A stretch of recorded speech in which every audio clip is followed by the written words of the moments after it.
સુરત રાંદેર વિસ્તારમાં અશાંત ધારો લાગુ થયેલો છે, તેમ છતાં રાંદેર વિસ્તારમાં આવેલી કીર્તિનગર સોસાયટીમાં મકાન મુસ્લિમ વ્યક્તિને વેચવામાં આવ્યું છે, જેને લઈને સ્થાનિકો દ્વારા કલેક્ટર કચેરીએ આવેદનપત્ર આપવામાં આવ્યું હતું।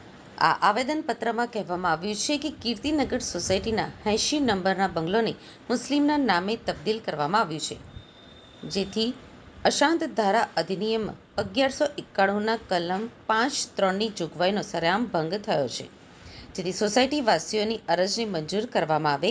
આ પુરાવા મેળવ્યા વગર તબદીલ અરજ મંજૂર કરેલી છે, જેથી તપાસ કરી કાયદેસરના પગલાં લેવામાં આવે તેવી માંગ કરાઈ છે।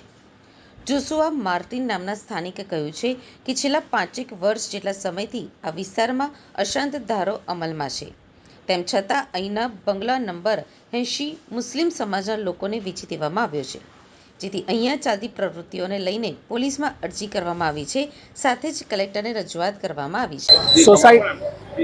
મારું નામ જોશુઆ માર્ટિન છે, યુવા લેખક છું અને કીર્તિનગર સોસાયટીનો સભ્ય છું।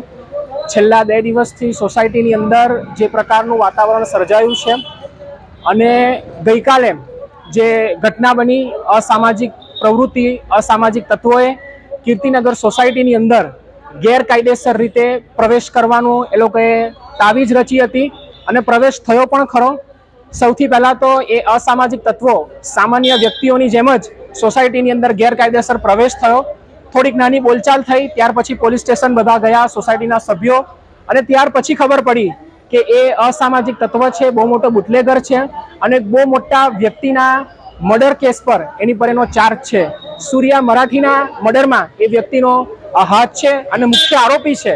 આ વાતની જાણ થતાં ત્યાર પછી પોલીસ પણ દોડતું થયું, પોલીસ તંત્ર પણ દોડતું થયું, એ વ્યક્તિની પણ રિમાન્ડ લેવામાં આવી છે। અમારી કલેક્ટરશ્રીને એટલી જ અપીલ છે કે જે પણ કાર્યવાહી થાય એ ગુજરાત સરકારના અશાંત ધારાના કાર્યક્રમ હેઠળ, કાયદા હેઠળ એની પ્રવૃત્તિ ચલાવવામાં આવે। 2019થી આજે આ 4થું વર્ષ છે કે જ્યારે અશાંત ધારો 2020થી લાગ્યો અને આજે આ 4થું વર્ષ છે। અશાંત ધારાની કાર્યવાહી હેઠળ અશાંત ધારાના જે કાયદાઓ છે, નિયમો છે, એ નિયમોને આધીન થઈને આખી જે મિલકત ટ્રાન્સપ્લાન્ટની જે કાર્યવાહી છે, જે મિલકત તબદીલ કરવાની, એ કલેક્ટરશ્રી કરે। કલેક્ટરશ્રીને પણ અમે આજે આવેદનપત્ર આપવા જવાના છે।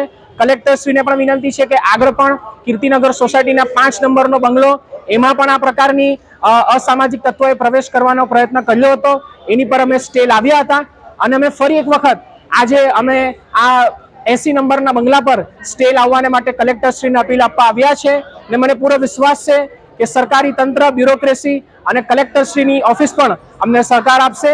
એ જ આશા સાથે જય હિન્દ।